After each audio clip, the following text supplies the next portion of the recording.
श्री शिवाय नमस्तुभ्यम दोस्तों। हर हर महादेव। कैसे हैं आप सब? स्वस्थ और सुरक्षित होंगे।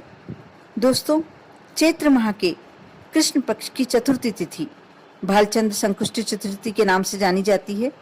कृष्ण पक्ष की जो चतुर्थी होती है संकुष्टी चतुर्थी होती है, और शुक्ल पक्ष की जो चतुर्थी होती है उसे विनायक चतुर्थी कहा जाता है। भालचंद्र संकुष्टी चतुर्थी 21 मार्च दिन सोमवार को पड़ रही है। इस दिन व्रत रखा जाता है, गणेश जी की पूजन की जाती है और चंद्रमा के दर्शन करके, जल समर्पित करके, अर्घ्य देकर और व्रत का समापन किया जाता है। संकष्टी चतुर्थी जो होती है बिना चंद्रमा को जल अर्पित किए हुए पूर्ण नहीं होती। संकष्टी चतुर्थी का प्रारंभ 21 मार्च दिन सोमवार को प्रातः 8:20 पर हो रहा है और तिथि का समापन होगा 22 मार्च दिन मंगलवार को सुबह 6:24 पर। ऐसे में भालचंद्र संकष्टी चतुर्थी 21 मार्च को ही रखी जाएगी, क्योंकि चतुर्थी दिन का समापन 22 मार्च को प्रातः ही हो जा रहा है और ये त्योहार चंद्रमा को अर्घ्य देने के साथ पूर्ण होता है, इसलिए 21 मार्च को ही व्रत रखा जाएगा। भालचंद्र संकष्टी चतुर्थी का दिन का शुभ मुहूर्त है, जिस समय आप पूजन कर सकते हैं दोपहर 12:04 से लेकर दोपहर 12:53 तक। ऐसे में आप व्रत की पूजन कर सकते हैं, कथा सुन सकते हैं और भगवान श्री गणेश का पूजन कर सकते हैं। इस दिन स्वाति नक्षत्र रात 9:31 तक ही हो रहा है। साथ ही चंद्रमा का उदय रात 9:47 पर होगा। संकष्टी चतुर्थी में चंद्रमा दर्शन और जल अर्पित करने के लिए काफी देर इंतजार करना होता है, क्योंकि कृष्ण पक्ष का चंद्रमा देर से उदय होता है। संकष्टी चतुर्थी जो होती है सभी संकटों को हरने वाली होती है। गणेश जी प्रथम पूज्य हैं, इनके आशीर्वाद से सभी कार्य सफल होते हैं, शुभता में वृद्धि होती है और जीवन में सुख समृद्धि आती है। इस दिन जो व्यक्ति व्रत रखते हैं, जिस भी इच्छा, जिस भी मनोकामना से व्रत किया जाता है वो इच्छा अवश्य पूर्ण होती है। साथ ही सौभाग्य में वृद्धि होती है। जो नारी इस व्रत का पालन पूरी विधि विधान से करती है उसके सौभाग्य में अवश्य वृद्धि होती है। दोस्तों, इस चतुर्थी के दिन जो सोमवार को पड़ रही है अति विशिष्ट योग पड़ रहा है। कल के दिन आप पूजन करते समय, सोमवार को यदि आपने व्रत किया है और पूजन कर रहे हैं तो आप लाल पुष्प, जो गुड़हल का पुष्प होता है, वह श्री गणेश को अवश्य समर्पित करें। दूबा की 21 गांठें, 11 गांठें या 5 गांठें अवश्य समर्पित करें।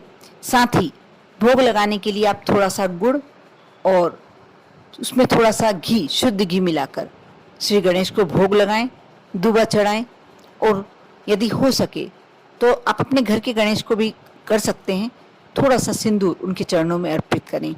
आप जो भी मनोकामना से व्रत कर रहे हैं या पूजन कर रहे हैं, आपकी वह मनोकामना अवश्य पूर्ण होगी।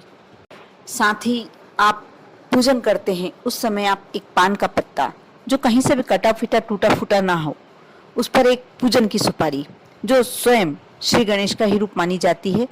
जब हम गणेश जी को स्थापित नहीं करते पूजन में, तब वह सुपारी के सिर्फ सुपारी को विराजमान करने से ही आप श्री गणेश का रूप विराजमान कर देते हैं, ऐसा माना जाता है। उस पूजन की सुपारी पर थोड़ा सा कलावा, जो लाल रंग का धागा आता है पूजन का, वह लपेटें।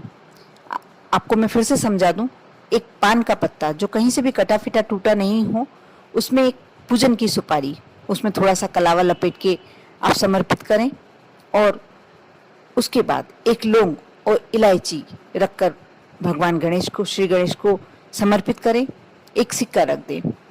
यह जो कार्य आप कर रहे हैं, आपकी कोई भी मनोकामना है या आप धन की कमी से परेशान हैं, आप सिर्फ इतना कार्य कर लेते हैं, आप देखना आपकी वह इच्छा अवश्य पूरी होगी। साथ ही कल सोमवार का दिन भी है, भोलेनाथ का दिन भी है।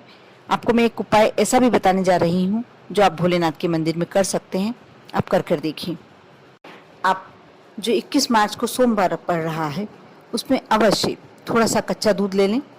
तांबे के कलश में ना लें, आप दूसरे कलश में ले सकते हैं, क्योंकि तांबे के कलश में यदि दूध रखा जाता है तो वह मदिरा के समान माना जाता है।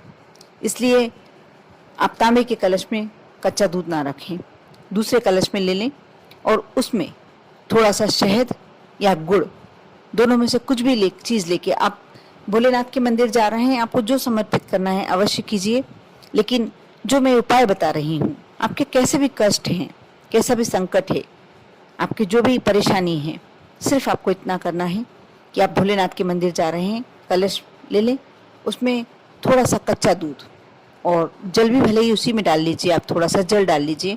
यदि गंगा जल हो तो 2-4 बूंद गंगा जल डाल लीजिए और थोड़ा सा गुड़ या शहद, जो भी आप डाल सकते हैं, जो भी आपके पास है आप डाल लीजिए।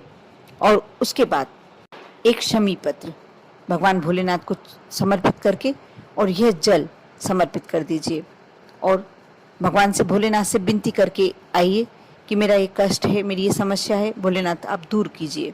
आप देखना आपका वह संकट अवश्य और अति शीघ्र भोलेनाथ दूर कर देंगे। बहुत ही छोटा सा उपाय है, लेकिन आप कर सकते हैं, क्योंकि जो कल 21 मार्च को सोमवार पड़ रहा है उसका एक विशेष महत्व है। और आप जो भी उपाय कर रहे हैं, आप सच्चे दिल से और श्रद्धा और विश्वास के साथ करते हैं, तो आप देखना आपकी सारी जो भी मनोकामनाएं हैं पूर्ण हो जाएंगी। साथ ही यदि आपने व्रत करके रखा है और आप चंद्रमा को अर्घ देने जा रहे हैं, आप अवश्य कल की चतुर्थी के दिन चंद्रमा को सफ़ेद रंग के मिष्टान का भोग लगाइए। थोड़ा सा मिष्टान चंद्रमा को समर्पित करते हुए अर्घ दीजिए। आपकी सारी समस्याएं चंद्रदेव दूर कर देंगे, क्योंकि सोमवार और चंद्रमा को अर्घ देना, चंद्र ग्रह जिसका अच्छा नहीं होता है, कुपित होते हैं, जिसके चंद्र ग्रह थोड़ा कुपित चल रहे हों, उनके लिए बहुत ही सर्वश्रेष्ठ उपाय है। या तो आप दूध से भी अर्घ दे सकते हैं, थोड़ा सा दूध ले लीजिए, उससे अर्घ दे दीजिए, वह भी बहुत अच्छा है। उसमें मीठा कुछ भी डालकर, शक्कर वगैरह डाल लें, उससे अर्घ दीजिए। ये बहुत अच्छा उपाय है। यदि यह नहीं कर सकते हैं तो आप सफ़ेद रंग का मिष्टान चंद्रमा को, यदि आप व्रत नहीं भी कर रहे हैं और ये करना चाहते हैं तो कर सकते हैं, क्योंकि बहुत ही अच्छा उपाय है। सोमवार के दिन चंद्रमा को अर्घ देना वैसे भी बहुत महत्वपूर्ण माना गया है, क्योंकि सोमवार का दिन स्वयं चंद्रदेव का ही होता है। इसलिए आप ये छोटा सा उपाय करते हैं, आप देखना आपके जीवन में अभूतपूर्व चमत्कारिक परिवर्तन होगा। आप कर देखें। लेकिन करने से पहले एक रिक्वेस्ट करूंगी, एक प्रार्थना करूंगी कि आप विश्वास अवश्य रखें, क्योंकि कई बार ऐसा लोग सोचते हैं हमने ये उपाय किया, हमारा नहीं हुआ फलीभूत। ऐसा नहीं है। कहीं ना कहीं आपके विश्वास में कोई कमी रह गई, कहीं ना कहीं आपके कुछ करने में कमी रह गई है। नहीं तो जो करता है, जो ईश्वर से सच्चे दिल से प्रार्थना करता है, उसकी प्रार्थना अवश्य पूरी होती है। उसके सारे संकट वैसे ही कट जाते हैं। करके देखिए। ओम नमः शिवाय।